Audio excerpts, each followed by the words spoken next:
I believe that I am the best person for the job of President of the United States. My unique talents give me the ability to be assertive and diplomatic at the same time. I'm a person who will spike the conversation, who will get politics rolling and stimulate new questions and new answers to our current political dilemma facing our nation. I believe I have a keen understanding of the economy and how to improve where we're at relative to other nations around the world.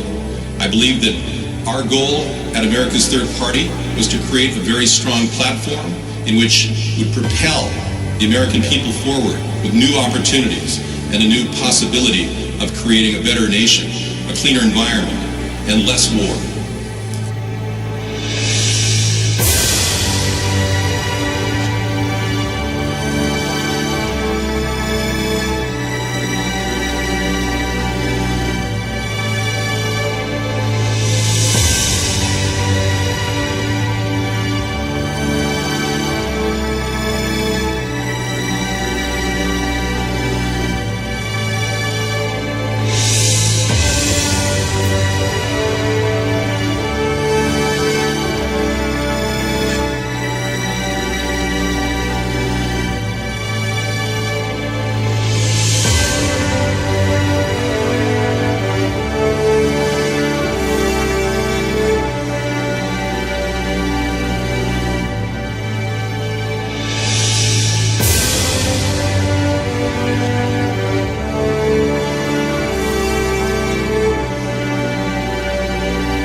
I believe that I am the best person for the job of President of the United States.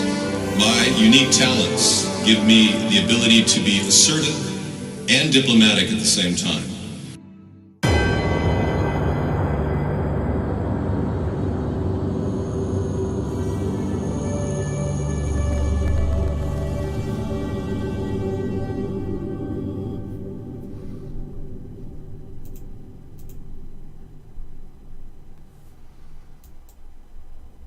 Good evening, everyone. Welcome to America's Third Party. I am David Sponheim, and we are doing our anti-war rally yet again. And aren't we glad we're not at war now with Russia and Syria? And that recent attack on Russia, or rather Syria, didn't hit any key targets. And it was so choreographed, they even knew to pull people out. Russia was in on it. Another example of Russian collusion with Trump. Now, why would Russia want us to attack meaningless buildings, education facilities in Syria and blow off 100 Tomahawks? Well, there's a couple of reasons. We didn't hit any anti-air defense zones. We watched our locations. Our points were perfectly hit. There were 73 missiles knocked out of the sky, allegedly, by their defenses, and it wasn't even Russian defenses. Russia didn't even have to deploy the S-400, which is their newest anti-ballistic missile system, similar to our THAAD missile defense system. Yes. And what we are now dealing with is seemingly a wasted endeavor by our government under Donald Trump's direction. We never stopped Syria creating chemical weapons because they didn't even have chemical weapons. The UN went in and found no chemical weapons. We still have no evidence that there were chemical weapons used in Domas. Our government's been pitching a story that doesn't make sense, that they're trying to keep us out of there, and Russia's saying this is disinformation. They're not keeping anybody out to look at any kind of chemical weapon attack. And I've shown you on previous shows all kinds of fakery from the people of the rebel-supported side. Look at this, for instance, right here. This is a fake Syrian chemical attack created to generate money from America.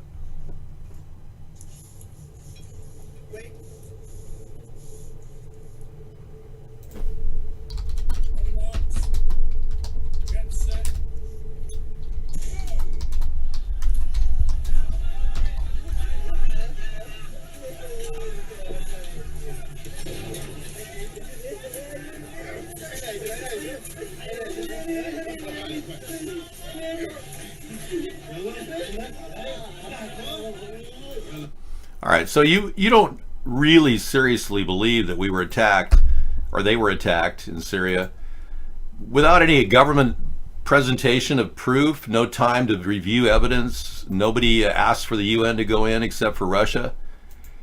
It is obvious that Russia has some sort of a motive here, because they definitely use this as a launch point to describe what they were going to do, which is severe consequences to the US. So I argue that they're just stacking us up, kind of setting up the pins to knock them down. They wanted the advantage over America, and they thought, well, since the CIA wants to continue to pretend like there's Syrian gas attacks, why not just let them? So I think Russia contacted Trump, ordered him to do a targeted strike, which didn't hurt anybody and didn't really affect Bashar al-Assad at all. And they had a chance to test out Assad's weapons defense system. Now that's a big, big move for Russia and for Syria. We were basically kind of lulled into doing an attack with our weaponry so that they could see us and see what we can do. Again, Russia is colluding with Trump, in my opinion, and doing everything they can to get advantage in this instance. So I don't believe that that our country is actually in need of doing anything in Syria. We need to stand down and tell Putin that we're pulling out, like I said all along. And I thought Trump was going along with my theories when he pulled rebel support funding. And Obama gave the rebels $1.16 billion, which they put on fake shows to make it seem like they want more. And that's not the only show that they've faked. They've done a lot of fakery involving what appears to be a incessant amount of just pretending people are dying of Syrian gas attack. I mean, this has been going on 5 times now. All right, so the next question comes to mind is, why are we there? Well, we're there because a long time ago, a guy named Zbigniew Brzezinski, who has recently passed away, his children are still alive. But about 45 years ago, he wrote a book in which he talked about the benefits of having Syria as a potential asset in the region. And that's something he was promoting back, 45 years ago. And he put together this concept of a Syrian pipeline of oil that would run right up through here and deliver oil to Europe. Well, as you can see, there's another line, a red line, created by the Russians, and that's their plan to create a pipeline. So both of our countries are really in direct opposition here, and that's really why we're in Syria trying to take over a country which we don't have the right to do. So it comes down to a simple fact that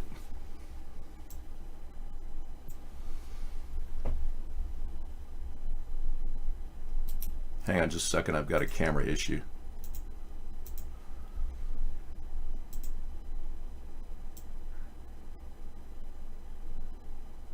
Okay. That kind of helps.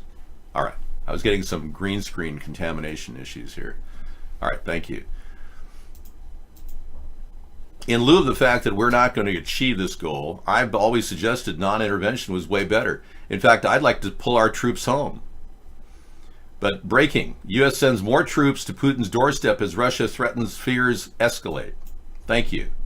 So here we are, talking about de-escalation, and Trump is doing the exact opposite.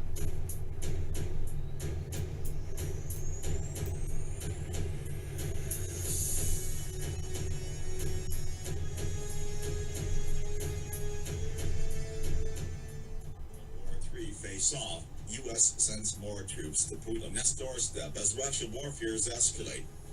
The United States Army has revealed more troops are on their way to Europe in a bid to face off Russian aggression.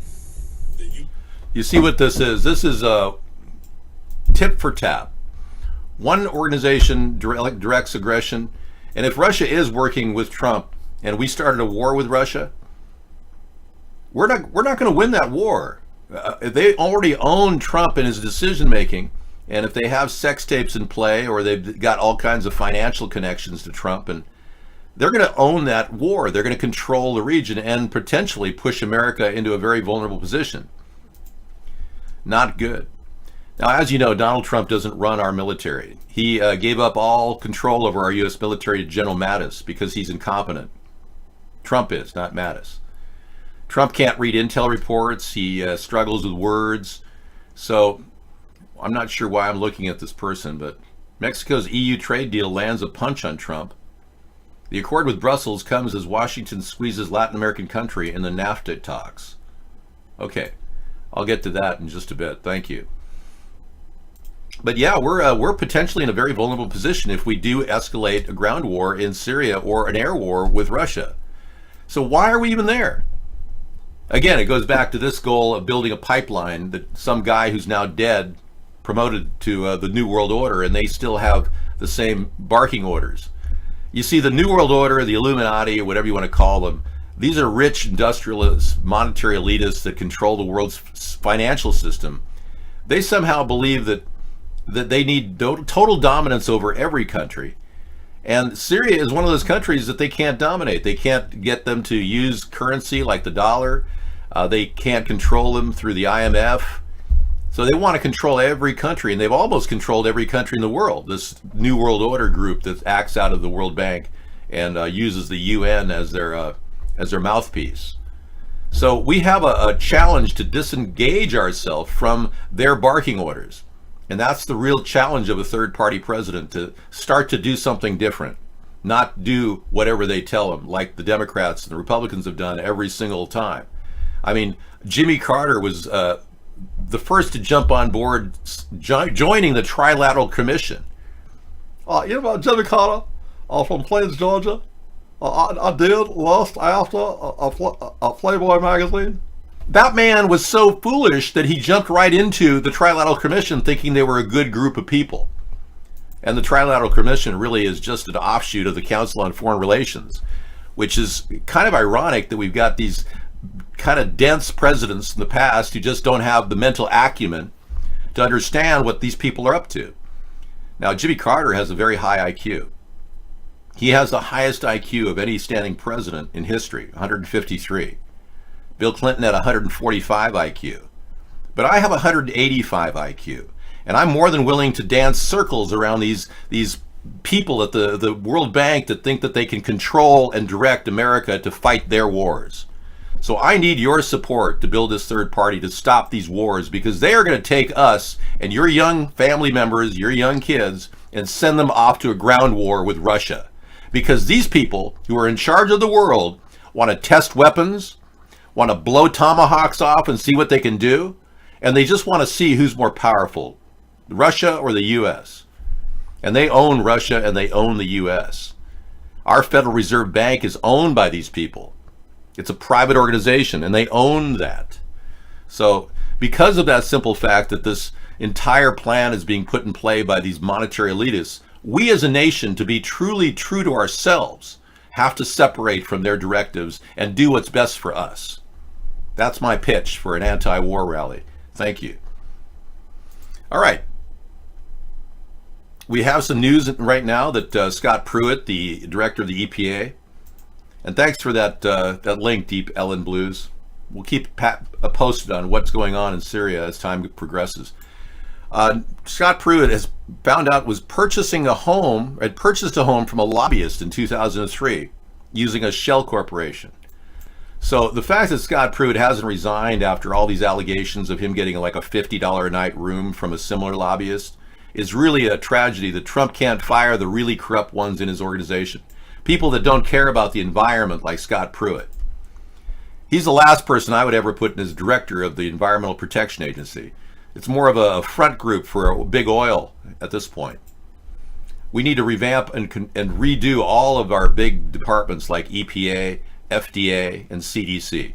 I plan on firing everybody at those organizations and hiring watchdog experts who can really get in there and try to fix the mistakes that these people have made. And it'll save us some money too, because we'll have a skeletal staff of people working there as opposed to the ridiculous bureaucracy that these other presidents have created, putting us in a vulnerable position where we're spending money we don't have. All right. Political health reporter, healthcare reporter Norman has died from cancer. Wow. How sad is that? A health reporter is passed away from cancer. That's terrible. Carrie Budoff Brown, the editor-in-chief at Politico, sent out the following to the staff on Thursday. We have sad news. Brett Norman, one of our healthcare reporters and a beloved colleague and friend, has died of pancreatic cancer at 42 years old. He leaves behind his wife, the journalist Kate Daly, 2 young sons, Everett and Owen, and his mother Jean and his brother Daniel. Wow. He was with Politico from the beginning.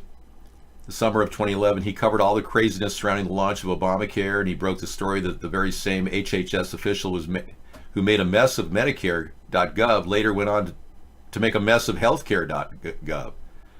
Brett had fun with that one. He worked at the Rockefeller University before joining Politico. Yeah, that's too young to die, 42, Brett Norman. And we have other sad news. This man right here. Let me show you what Brett Norman looked like, for one. There he was. Now, I'm 58 this month sometime. And I can tell you 42 is too young to die. But this man, actor Vern Troyer, known as Mini-Me in Austin Powers movies, has passed away at age 49 years old. People believe it may be suicide. The 32-inch actor, known for his role, actor Vern Troyer, he was well known, and everywhere he went, he was recognized.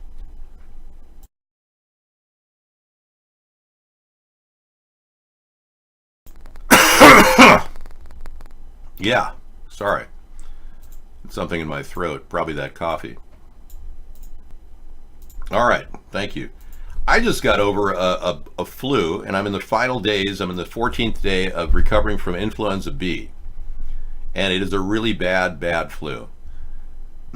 The CDC is up to no good, in my opinion. They're generating genetically modified viruses for all of us to breathe.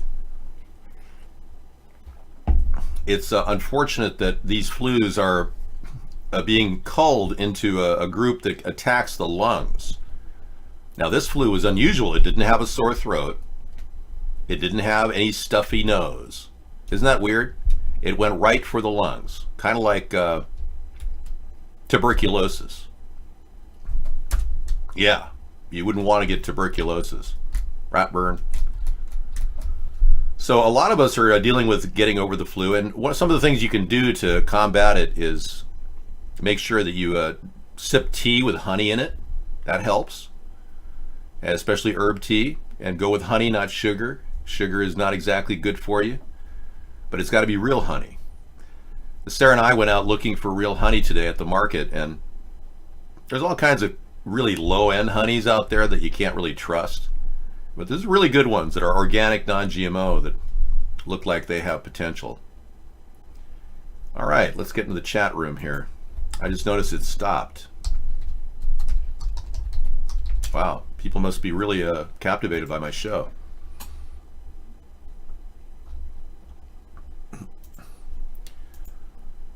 Yeah, it must have died somehow. We know that Mark has been censoring us and keeping people from getting in here. He brags about getting 650,000 hits a day on the site, and he brags about following orders too and making a lot of money doing it. So we're piecing this whole thing together. We were wondering why over the past 5 years our donations went to next to nothing, while he made millions and millions of dollars. And I'm beginning to think that Mark is doing a slam bam job of just keeping people out of our show. So if you are trying to get into our show, there is an option. You can go to iBlog and tap into that site, iblog.tv/user/America's Third Party.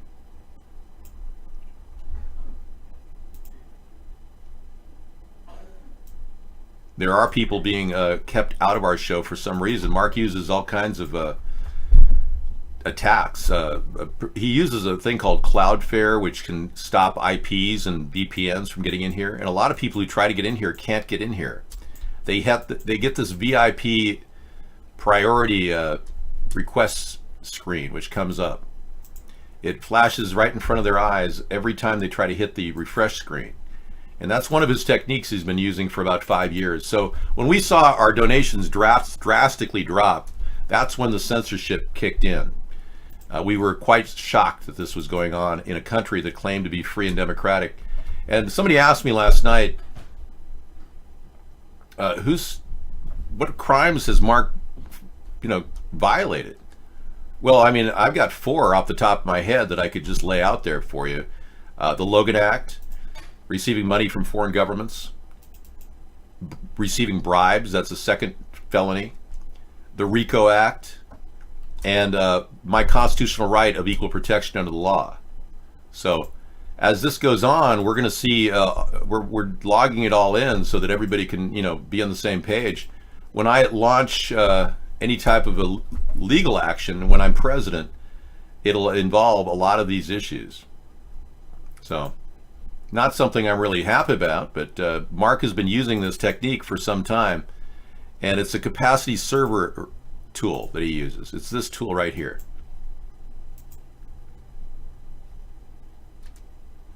Yeah, Mark has knocked a lot of chatters from the list. He's keeping them out right now. Yeah, iBlog is much better. I agree, and they've got better tools to stop guest attacks on our show. We used to have this hit with guest attacks with Mark's system, and then Mark just got rid of guest chat entirely. Dude, I wouldn't even open the door to you. And if you did come to my door, I would get a restraining order against you, which would make it impossible for you to actually get a job. Yeah, so good luck with that, buddy. Yeah, so if you see this on your screen, folks, and you're trying to get into the chat room, it's Mark's tool that he uses to censor us. I'm talking to iBlog over there.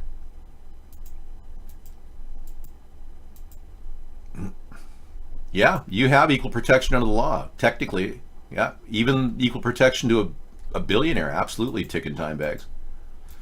The fact that we don't implies that our Constitution is not being followed and our two-party system is so controlled, they won't question it.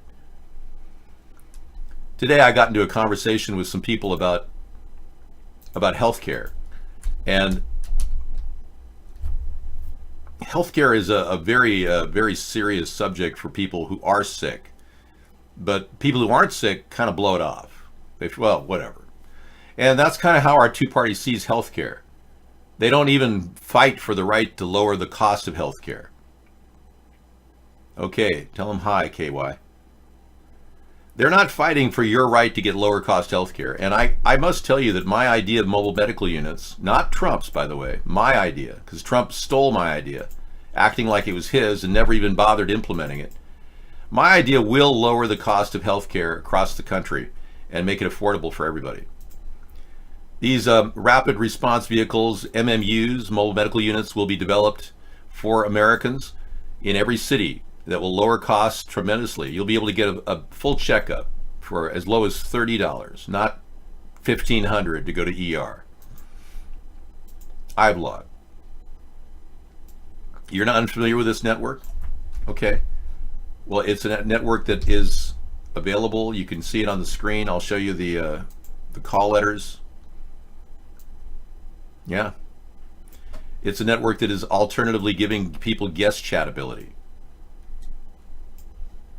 Yep. I'm surprised you didn't know about it. When Mark got rid of guest chat, we opened up our guest chat ability over at iBlog. And anybody can come in without an account and just come in and chat. Yeah, like guest 783 says, iBlog is much better than Vaughn Live, less bullshit. Thank you.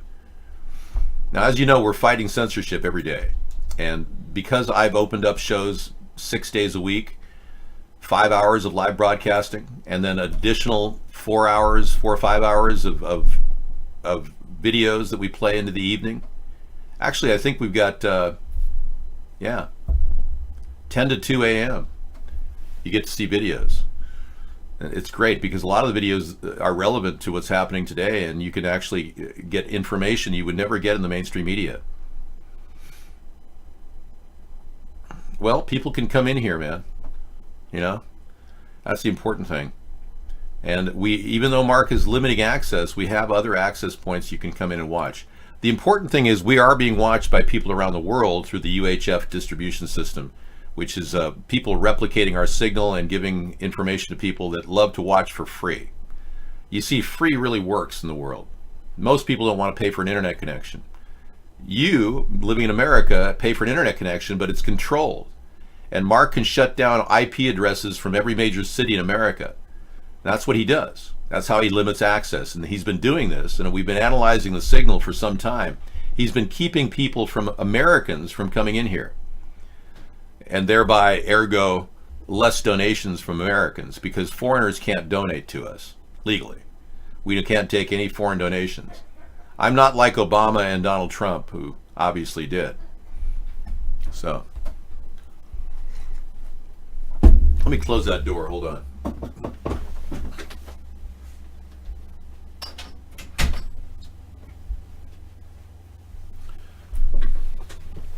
Okay.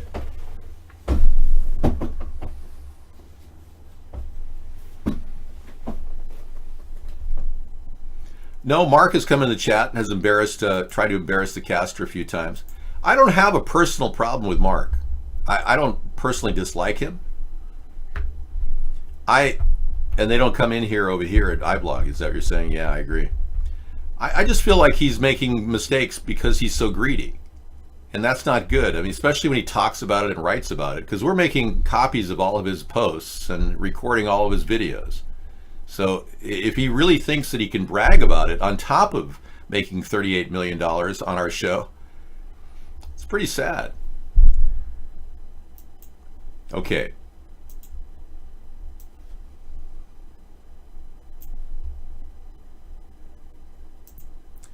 San Diego's driest year ever.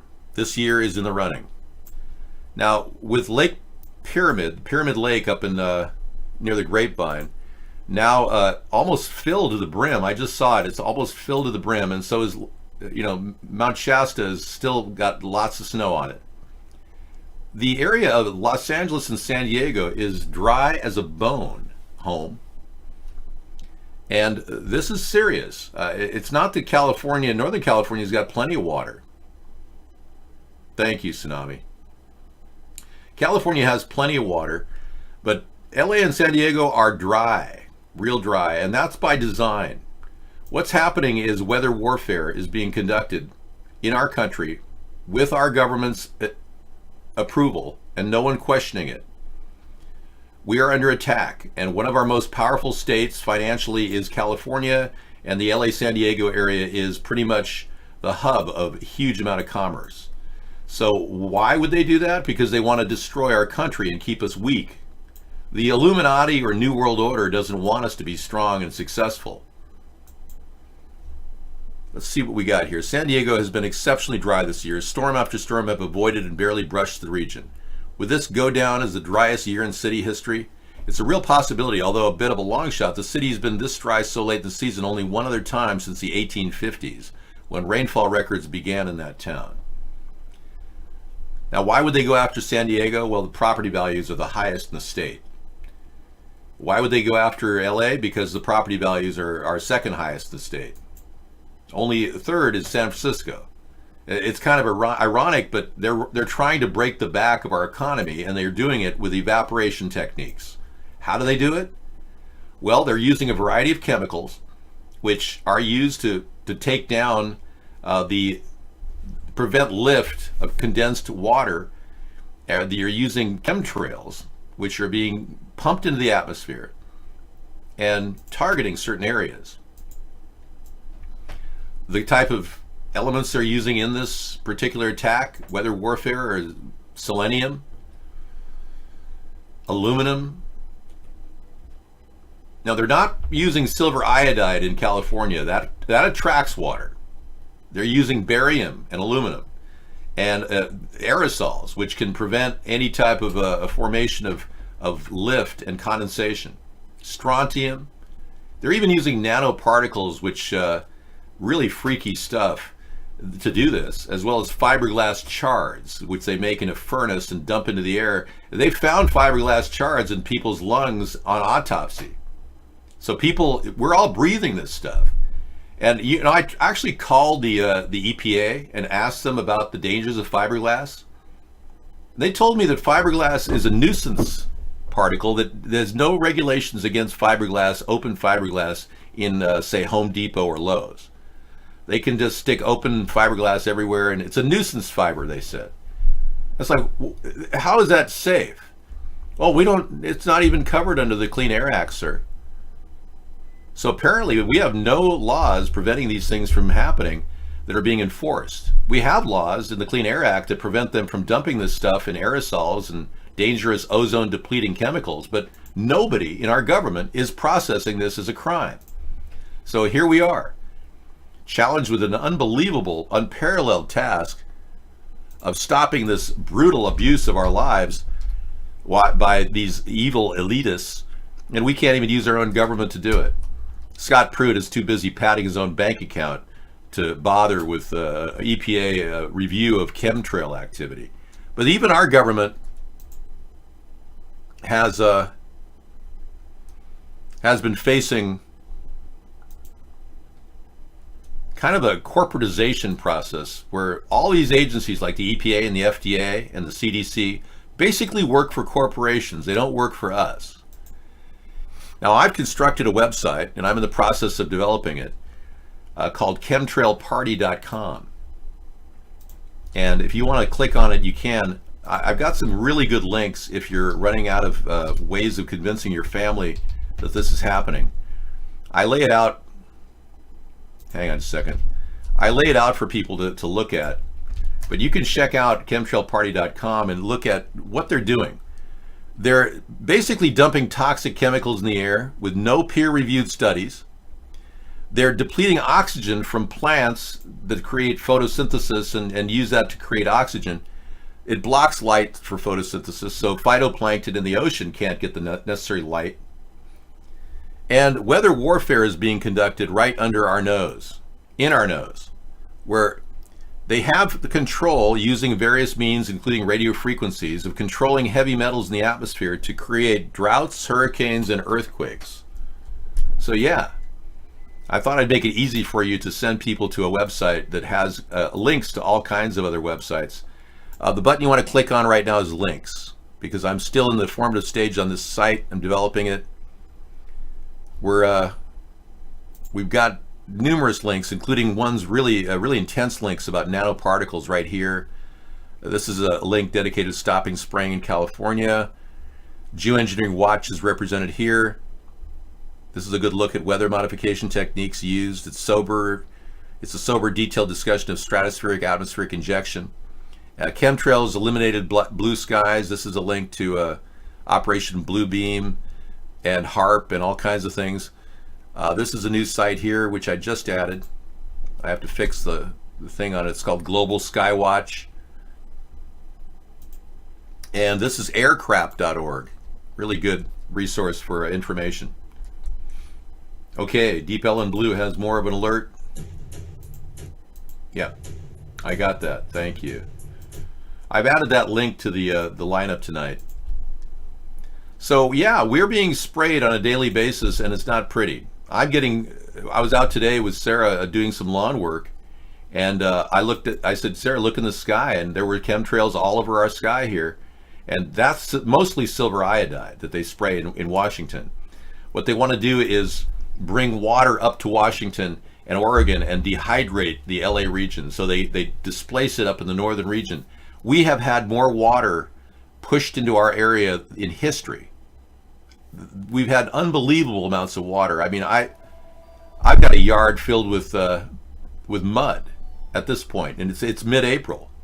Already toward the end of April. It's never been this wet in my entire history here. Yeah, no matter what you talk about with chemtrails, the bottom line is we are being denied sunlight. That's true, Ghost. Well, I should have dry. Look, I've lost two 20-foot trees two 45-foot trees that took over 20 years to grow. In the past 15 years, I've lost two 45-foot evergreen trees that just got oversaturated with water. Now, the only way they could have grown 45 feet over a 20-year period is if they didn't have that kind of water. So in the past 15 years, these trees have just gotten so saturated that they had to die, and then I had to cut them down. So that's one telltale sign of oversaturation up here. The hurricanes from '04 flooded you in Florida, and the ground became so muddy and the trees had no soil to hold on to, would just topple over. Wow. Yeah, sand, it doesn't really hold trees. You know, we're not taking calls from you right now, Jason, but we know it's you. So, in honor of you, let's play Scissor Fight's newest rendition of Call from Jason.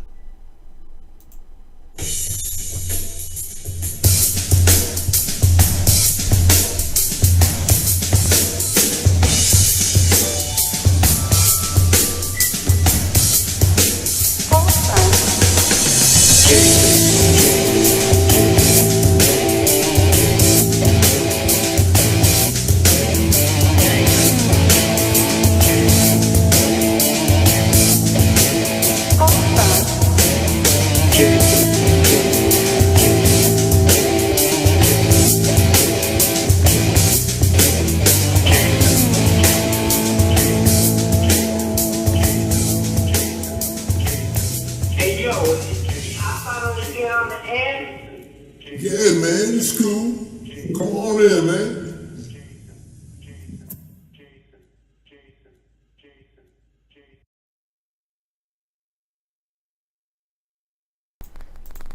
All right, that was a diversion to bring in my guest host, Sarah. But she was planning on getting her tea ready, and thank you so much. I hope I didn't rush you along. No, I got it. Thank you. I'm good. All right. Soros is aiming to enlarge the electorate by 10 million voters by 2018. Scissor Fight has that link. Okay. It is Earth Day tomorrow, Mr. K.Y. Yeah. Kentucky. So, yes, trees We want to save the earth. Yeah. are awesome. Okay, I've got two links I want to look at that came in from Scissor Fight. Let's take a look at the first one. Former lawyer for Stormy Daniels is drawn into the federal investigation. Michael Cohen had made audio tapes of him and this former lawyer, so now the former lawyer is being drawn in. The Beverly Hills lawyer who represented two women who were paid in 2016 to keep quiet about their alleged affairs with Donald J. Trump has been drawn into the federal investigation focused on Michael Cohen, Mr. Trump's longtime lawyer and fixer. The lawyer, Keith Davidson, who finalized another legal agreement with Mr. Cohen in recent months, was contacted by the federal authorities in the wake of this month's raid on Mr. Cohen's Manhattan office and has shared records with investigators. So that must be kind of a hot seat situation for a guy like that, to have to go to D.C. and talk to Mueller. And then this story came in. Leaked docs, Soros is aiming to enlarge the electorate by 10 million voters. The top priority of the liberal billionaire is to enlarge the U.S. electorate by 10 million voters. The get out to vote might actually go to people who are illegal aliens. It was discussed during a 2014 board meeting of the Open Society Foundations, a liberal grant-making group founded by Soros. The guy detailed the plan was among more than 2,500 hacked Soros documents released by DC Links, which publishes documents from influential officials around the world. So this guy's been tinkering in our government for a long time, and it's illegal what he's doing. We should have laws preventing him from paying rioters in Baltimore like he did, in St. Louis, Ferguson like he did. To destabilize our government and our political system should be illegal. It's treasonous, actually. And what I believe is going on is George Soros put a hedge fund investment together of $500 million. And it's strange, but he wants to profit from the downfall of our economy. So he's got an ulterior motive to control politics and break things up and cause nothing but civil strife. He could make money doing that, which is really weird, profiting from America's economic decline, which is should be a completely illegal act, but no one in government seems to understand that. All right, so Sarah's going to talk about things in general, and you guys can talk about whatever with her. It's kind of a time to cool down because I've got kind of an endless roll going every night when I talk. So, thank you. Yeah, so Soros is trying to get more people to vote.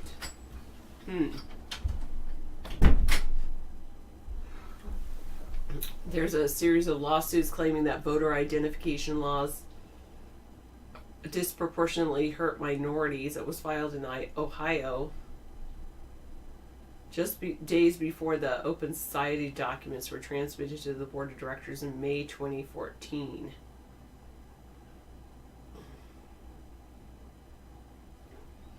Then they tried to do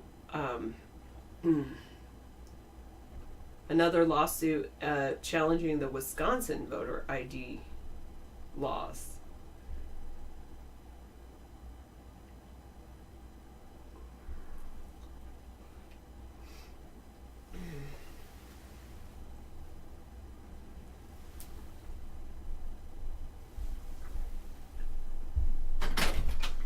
You aren't aware of that, right?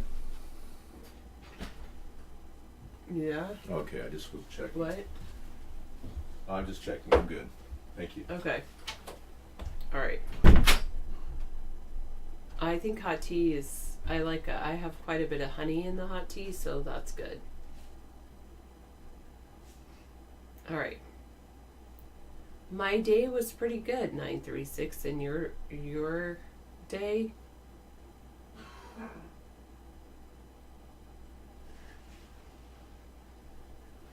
How was that? It was nice. It was a Saturday, so I actually got outside. It was a sunny Saturday, which a lot of them haven't been up in Washington State. And last weekend I was just feeling under the weather, and I think it was rainy in Washington State. So last weekend I just stayed in bed, recovering from my trip the week before. And this Saturday I went outside, did a little outside work, like weeding, and it's nice to just get outside, even though I should expose more of my sun to expose more of my skin to the sun, but there's not much sun up here. It was more it was sunny for 30 minutes, maybe a half hour before they sprayed the chemtrails, and then it started getting cloudy again. Everything has a sound of a question. Is that women do that a lot? How about it? What does that even mean?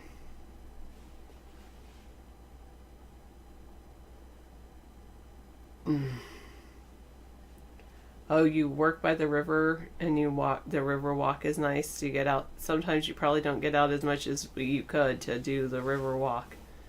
They used to have a really nice walk by our city beach. There's a little park there, but it just seems actually it's only within the last 2 years that it seems like it's been really, maybe 2 years, that it's just been homelessness down at the park. And people are I don't trust my kids. You would think people would take their kids to the park, and they're I don't trust my kids to take them to the park. Or I don't trust the park enough to take my kids there. How about it was supposed to take the world by storm, but democracy kicked in, and they're yeah, that's not a good saying. Deep Ellum Blues, you're going to be 50 in August. I think everybody needs their exercise, regardless of if you're 50 or 39 or 40 or whatever. We all need exercise. I need exercise. I don't get as much exercise as I should. They do. I was wondering if I should join cross country with students, and then but they do 2 days a week, and I just do 1 day a week, and they'll be no, but maybe that would be good. I at least get a little exercise. I give myself a foot rub. David gives me a foot rub too, so it's all good.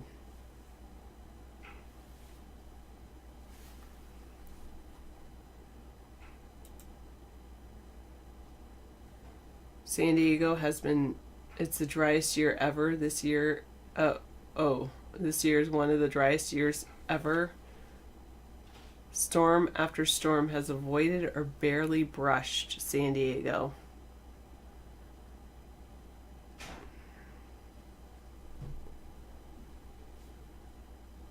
It's only been this dry once since 1850.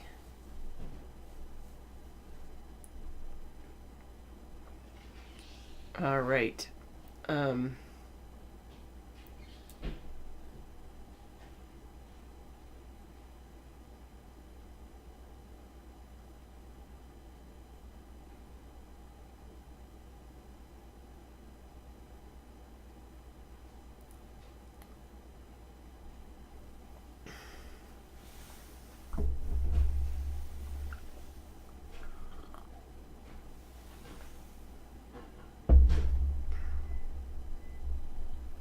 2001, 2002 was the only drier time in this part of the year for San Diego. Sarah, can you upload my consciousness to a Pooh Bear automation? Did you see, or automaton, did you see the Black Mirror that had that? Where they uploaded some woman was in a coma and then they uploaded her consciousness to a bear automaton. Actually, they uploaded it to her husband because he couldn't be with Otter and he was so grief stricken. And then they took it out of him and put it into a bear because she had a child. That was pretty weird.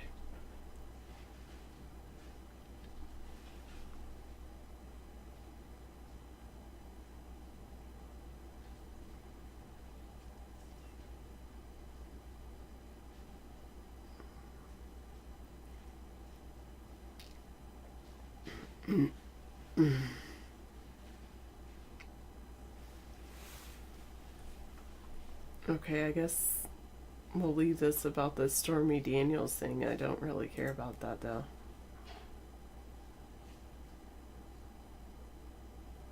Vern Troyer, Mini-Me in Austin Powers films, dies at 49 years old.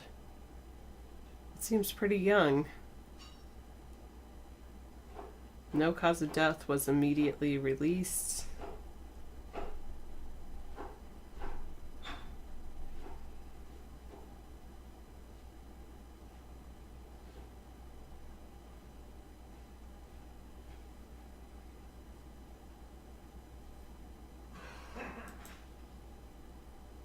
Okay, I don't want to go on those other ones because then it'll start playing right away. Oh, you think Mad Dog is 49? Could it be his username that makes you think that?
Goodness.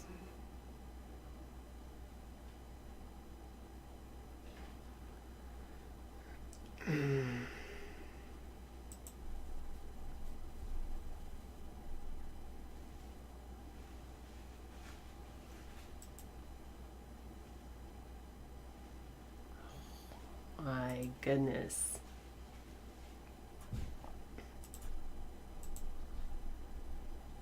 Wow, sorry. I was just checking some of my email actually. Actually, I was going to close out of my email and just had to check one when I was there.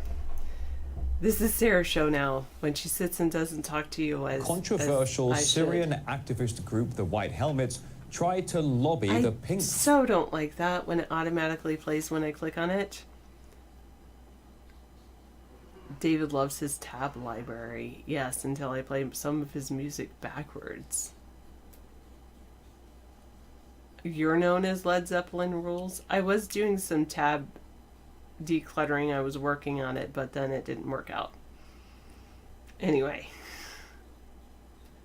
I do like Washington Compost. I do like compost in general. More than I thought I would. It's pretty cool. Did you take David on a walk today? He should be walked at least 5 times. Does 20 feet count as a walk? I guess I took him on a small walk. And he also helped do some of the mowing today, which was pretty good. I don't dislike Washington Post. There are some I don't like, but Washington Post isn't one I dislike. I would say that one's fine.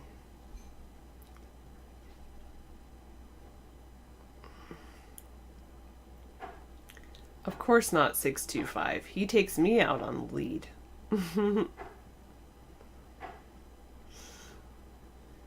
Anyway. Yeah, poor Mini-Me died. When is my next California vacation? Not for a while, I don't think. I don't think I'll be going back to California. Even though I actually liked California. I like parts of California and I wouldn't mind going back. Sarah and her compost. No, there was none of that happened, Mad Dog, I have to say. Yeah, California does have some really nice parts. I grew up in, I would say, well, I got there when I was in 4th grade, and then I didn't leave California until I was 21. So, well, I did leave for a year, but then I came back. So, I lived in California for a very long time. Sometimes on a rare occasion, David and I do have a picnic. Well, we did a picnic every day during at least twice at Disneyland, so that was good. And David says I make the best sandwiches in the car. Like, he brings all the stuff and I make them as I go. So that was good. But going on a picnic around here, not all the time, not as often as I could, I guess. You know, we do have these very comfortable chairs. We might have to go sit out at the beach again. Oh, you're from the South, yeah, so you grew up in a great town. Yep, the huge mountains in Northern California. I grew up, well, I didn't grow up there. I lived there in my young adult from like 18 to 21. Is it really that long? 19 to 21, I lived in Northern California. So that was pretty cool. It's 2 years or something. Near the redwood trees. David and I actually kind of met near there. No, not Monterey. All the way up in Humboldt County is where I was.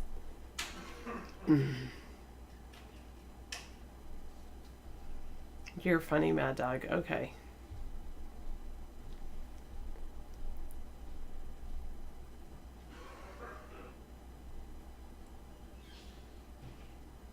Humboldt County was on the news today for something. I'll have to go into Google News and look it up. What's ticking?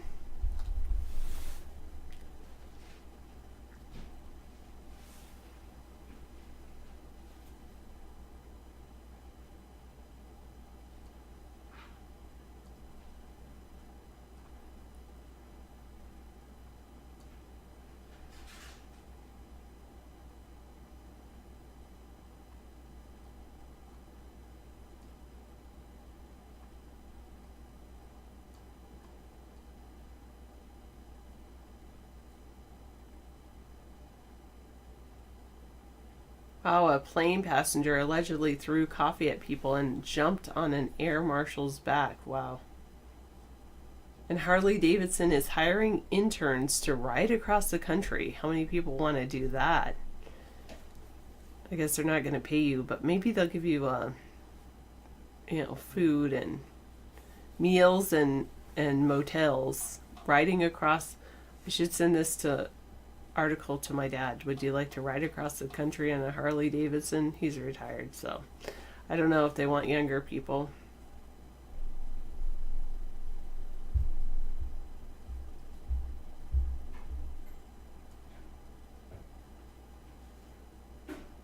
Oh, international inspectors have finally entered Douma, the site of the alleged Syrian chemical attack.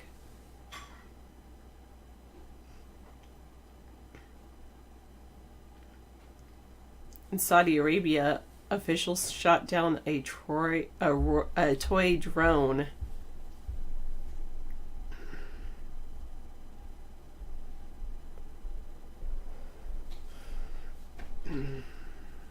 Oh, and there's a White House dinner with France happening.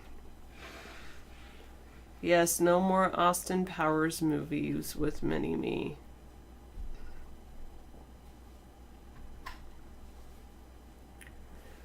Do I miss Humboldt County? Sometimes I do. It's pretty damp there. It's pretty cold and damp and wet. It actually is just as cloudy here as it is in Humboldt County, but I think it rains more in Humboldt County than it does here. It's like you wake up and there's this just like damp wetness in the air all the time. But it's so close to the beaches and the redwood trees that it is an ideal place to live. I don't necessarily think that's true, Mad Dog. I mean, people have to do what they have to do. Not every child in the world can live in South Carolina. And if they did, then South Carolina wouldn't be what it is today. I have to say. All right.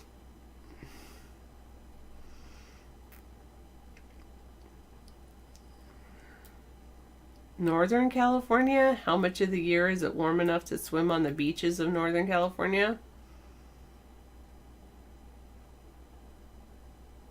Well, there's not ever really any snow on the beaches in Northern California, so it doesn't snow in Northern California. Does it? I'm trying to think if it ever snowed when I was there. It never snowed when I was there, that I remember. But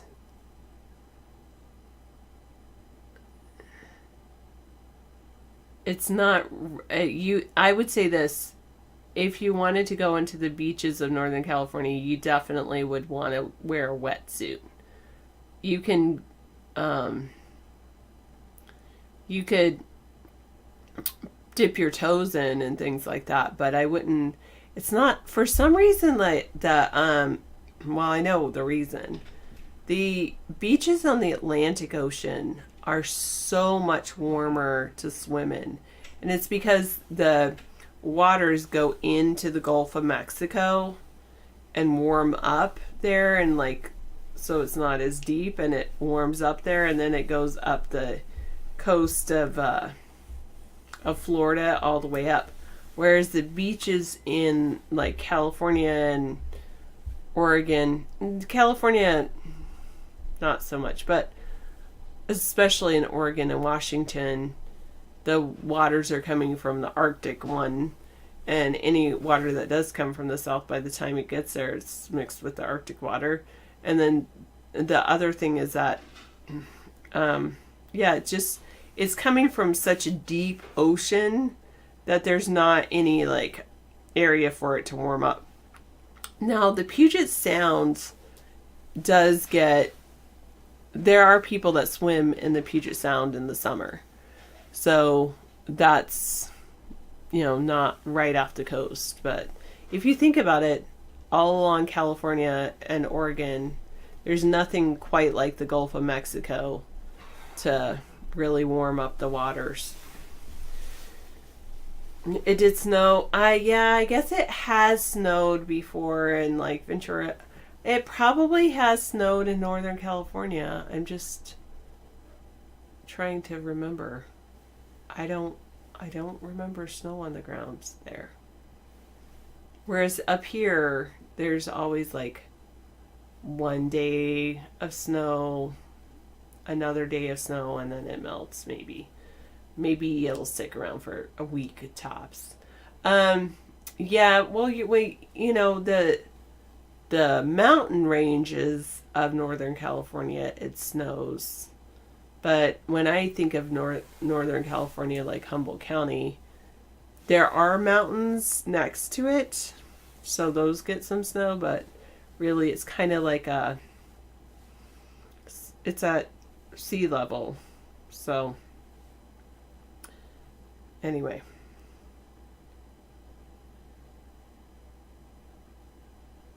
TheGatewayPundit.com. Migrants are upset when they're forced to clean their own toilets. What? Okay, I'll have to check this out. Thanks, Deep Ellen Blue. Okay, let's see if I can pull it over here to the other side. Doesn't want to bring... Okay, here's the tab.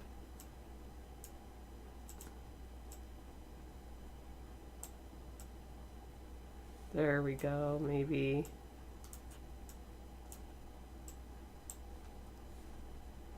Trying to take it to the other screen.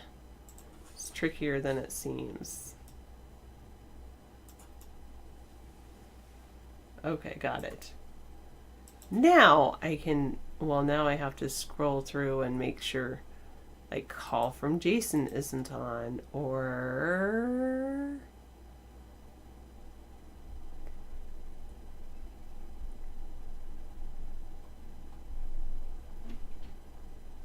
Space is okay. Okay. All right, now I can go to scene 4.